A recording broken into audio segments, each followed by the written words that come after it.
हमारे चैनल को सब्सक्राइब करें और बेल आइकन जरूर प्रेस करें। Welcome to our YouTube channel. Don't forget to like, subscribe and share the videos. News track में फिर से एक बार आप तमाम का इस्तकबाल है और खैर मकदम है। आज ढेर सारी खबरों के साथ फिर से एक बार मैं आपकी खिदमत में हाजिर हुआ हूँ। उम्मीद करता हूँ कि तमाम खबरें आपको पसंद आएंगी। आज का टॉपिक, आज का विषय और आज का उन्वान है वो है मेहनत। हर इंसान चाहता है कि उसकी ज़िंदगी पुरसुकून गुज़रे, खुशगवार गुज़रे और उसे किसी बात की फ़िक्र ना हो। इन तमाम चीज़ों के लिए इंसान को ज़रूरी है एक ही चीज़, वो है मेहनत। अगर इंसान मेहनत करेगा तो भगवान अल्लाह सुब्हाना ताला उसे ज़रूर कामयाबी अता फरमाएगा। मेहनत करने वाले लोग कभी नाकाम नहीं होते। दुनिया में वही लोग तरक्की करते हैं जो सूरज को जगाते हैं। वो लोग कभी तरक्की नहीं करते जिन्हें सूरज जगाता है। देखने में आया है कि यहाँ बेलगाम में बिजनेसेस शुरू होते हैं 11 बजे। हमारी नाकामयाबी की सबसे बड़ी वजह यह है कि हम लोग बहुत देर से उठते हैं और अपना दिन शुरू करते हैं 11 बजे से। अगर हम अपना दिन 11 बजे से शुरू करेंगे तो दिन में कितना वक्त बाकी रह जाता है और 6 बजे अपनी दुकानें बंद करके घर वापस आ जाते हैं और अपना ज़्यादातर वक्त मोबाइल पे गुजारते हैं। अगर हम अपना ध्यान अपने बिज़नेस पे दें तो हम लोग बेशक ज़रूर हम लोग तरक्की कर सकते हैं। इस्लाम के कवानीन में जितने भी कवानीन हमें बताए गए थे वो दूसरी कौम ने उसे इख्तियार किए और उन्होंने तरक्की कर ली। लेकिन हमें ज़िंदगी किस तरह से गुजारना चाहिए, लेकिन हम उसके बरक्स, उसके ख़िलाफ़ हम अपनी ज़िंदगी गुजार रहे हैं, इसलिए हम लोग तरक्की नहीं कर पा रहे। तरक्की का असल जो मंत्र है, असल जो चीज़ है वो है मेहनत। आजकल 4 व्हीलर्स रखना एक फ़ैशन सा हो गया है और हर एक के पास 4 व्हीलर है। 2 व्हीलर से ज़्यादा 4 व्हीलर का आजकल फ़ैशन ज़्यादा हुआ है। लेकिन 4 व्हीलर जो ड्राइव करते हैं उनका एक मामूल बन गया है कि जब भी वो 4 व्हीलर ड्राइव करते हैं उनके हाथ में एक मोबाइल होता है और दूसरे हाथ में स्टीयरिंग होता है। Driving is a full time job, यानी आप जब ड्राइविंग करते हैं तो पूरा ध्यान आपको सड़क पे होना चाहिए, ना कि मोबाइल पे आप किसी से बातचीत करें। आपका ध्यान ना मोबाइल की गुफ्तगू में होता है ना ड्राइविंग पे होता है। इसलिए आजकल बेलगाम में बहुत सारे ऐसे एक्सीडेंट हो रहे हैं। सैदारी बेलगाम के रहने वाले 4 अफराद की मौत इसी वक्त हो गई जब उनकी कार सामने से आने वाली KSRTC बस से टकरा गई और मौके पे 4 लोगों की मौत हो गई। मैं अक्सर देखता रहता हूं कि बहुत से नौजवान लड़के, एक हाथ में उनकी मोबाइल होता है और दूसरे हाथ से वो 2 व्हीलर चलाते रहते हैं। तो फैशन सा समझ रखा है कि एक हाथ में स्टीयरिंग और दूसरे हाथ में मोबाइल पे वो किसी से बात करते होते हैं। वो ये दिखाना चाहते हैं कि हमारे पास कार भी है और मोबाइल भी है। कार रखना एक अच्छी बात है, लेकिन कार रखने की अहमियत उन्हें नहीं मालूम होती। चलाने का कोई भी कायदा नहीं आता, उन्हें कोई भी चलाने का तरीका नहीं आता। हम तमाम 2 व्हीलर्स और 4 व्हीलर्स चलाने वालों से इल्तिजा गुजारिश करते हैं कि एक वक्त में एक ही काम किया जाए, या तो मोबाइल पे बात करें या तो फिर कार ड्राइव करें।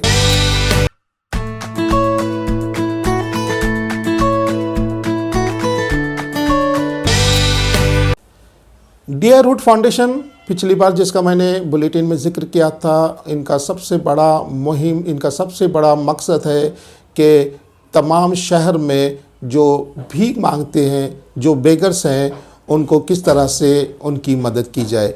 डियर फूड फाउंडेशन एक नॉन प्रॉफिट ऑर्गेनाइजेशन है। 26 जनवरी को भी हमने बहुत से शख्सियत से मुलाकात की और उसमें शख्सियत थी हमजा दखनी साहब, कमांडेंट KSRP 2nd बटालियन बेलगाम में मुकीम है। दखनी साहब ने इस बात का यकीन दिलाया कि मेरे तरफ से जो भी ताउन आपके लिए चाहिए मैं देने के लिए हाजिर हूँ। उम्मीद करता हूँ कि फाउंडेशन अपने मकासद में कामयाबी हासिल करे। डियर वुड फाउंडेशन ये जो काम कर रहे हैं, आप जो फूड कार्ड बनाए हैं जिसके जरिए मिसयूज को रोका जा सकता है। आज समाज में ऐसे बहुत लोग हैं जो गरीबों को देना चाहते हैं मगर उनको एक चैनल नहीं है। वो चैनल डियर वुड फाउंडेशन ने किया है। मैं डियर वुड फाउंडेशन को इस अच्छे काम के लिए मुबारकबाद देता हूँ। लेकिन इस काम को रोकने के लिए हुकूमत क्या कर रही है? जैसे बेगर्स है, इनके लिए कोई सुविधा हुकूमत दे रही है? हर हुकूमत का सोशल वेलफेयर डिपार्टमेंट इसके लिए बहुत काम कर रहा है। आप लोग उनके साथ भी डिस्कस कीजिए, मिलिए, वहां से भी बहुत सारा गाइडलाइंस आपको मिलेगा। स्टेट गवर्नमेंट, सेंट्रल गवर्नमेंट के बहुत सारे प्रोग्राम्स हैं। राम जन्मभूमि के बदले मिली हुई ज़मीन पर 26 जनवरी को एक मस्जिद की तामीर का संग बुनियाद रखा गया। अयोध्या में जो मामला तय किया गया था, जिसमें 15 एकड़ ज़मीन मुस्लिम तबके को दी गई थी, Indo Islamic cultural trust Dhanipur, जहाँ पे ये मस्जिद तामीर की जाएंगी, कॉलेजेस पे होंगे और एक म्यूज़ियम भी होगा। पूछता है भारत इस वक्त बेइंतहा परेशान है अर्नब गोस्वामी, जिनके मुश्किलात दिन ब दिन बढ़ती जा रहे हैं। पार्थोदास गुप्ता जो बार के CEO रह चुके हैं। पार्थोदास गुप्ता का कहना है कि अर्नब गोस्वामी, जिन्होंने अपना रिपब्लिक टीवी 2017 में लॉन्च किया, उसी वक्त से वो मेरे पीछे पड़े हुए थे कि मैं उनके चैनल की TRP में घोटाला करूं, उनके चैनल में ऐसी चीज़ें बता दूं कि हमारा चैनल की TRP नंबर 1 पे हो जाए, जिसके बदले मुझे उन्होंने 40 लाख रुपए दिए और मेरे फॉरेन टूर्स के लिए $12,000 भी अता किए। इस बात की जानकारी उन्होंने बम्बई पुलिस को लिखित में दी, यानी उन्होंने बाकायदा अपना स्टेटमेंट में लिखा है कि अर्नब गोस्वामी ने ये तमाम रकम मुझे दी ताकि मैं उनके TRP में गड़बड़ कर सकूँ। किसानों का एहतजाज, किसानों की तहरीक का इंतज़ार 26 जनवरी को सबको था, जो 3 लाख ट्रैक्टर के साथ उन्होंने दिल्ली पहुंचे। पुलिस और किसानों के दरमियान बड़ी जोर से झड़पें हुई, एक दूसरे पे लाठी बरसा रहे थे।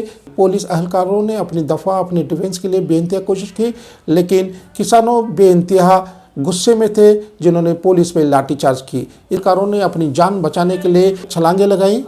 किसानों की तहरीक 2 महीने से ज़्यादा चल रही है, जिनमें बहुत से लोगों ने अपनी जान गंवा दी।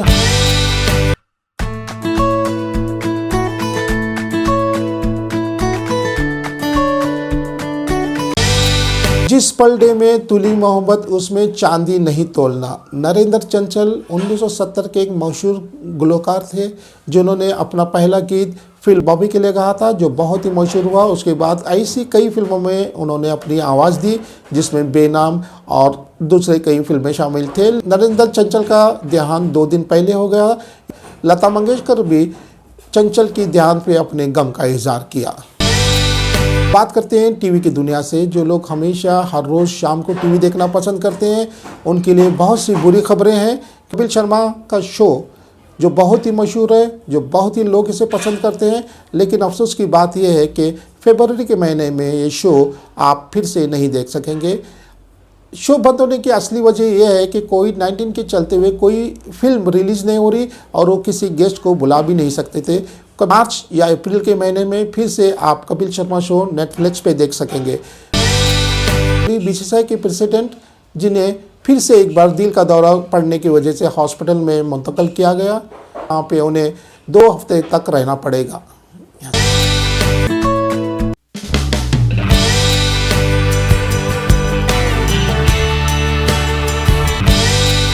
पाकिस्तान और साउथ अफ्रीका के बीच खेले जा रहे टेस्ट में फवाद आलम ने अपनी सेंचुरी मुकम्मल कर ली। फवाद आलम क्रिकेट की दुनिया से 10 साल दूर थे। इंजरीज की वजह से क्रिकेट की दुनिया से 10 साल दूर रहे, लेकिन 10 साल के बाद भी उन्होंने अपना परफॉर्मेंस जारी रखा। फवाद आलम ने 109 रन बनाकर पाकिस्तान की हालत को सुधारा। फवाद जज्बे और हिम्मत की दाद देना पड़ती है कि 10 साल के वक्फे के बाद भी उन्होंने अपने खेल में कोई भी ऐसी कमी महसूस होने नहीं दी। हमारे चैनल को सब्सक्राइब करें और बेल आइकन जरूर प्रेस करें। Welcome to our YouTube channel. Don't forget to like, subscribe and share the videos.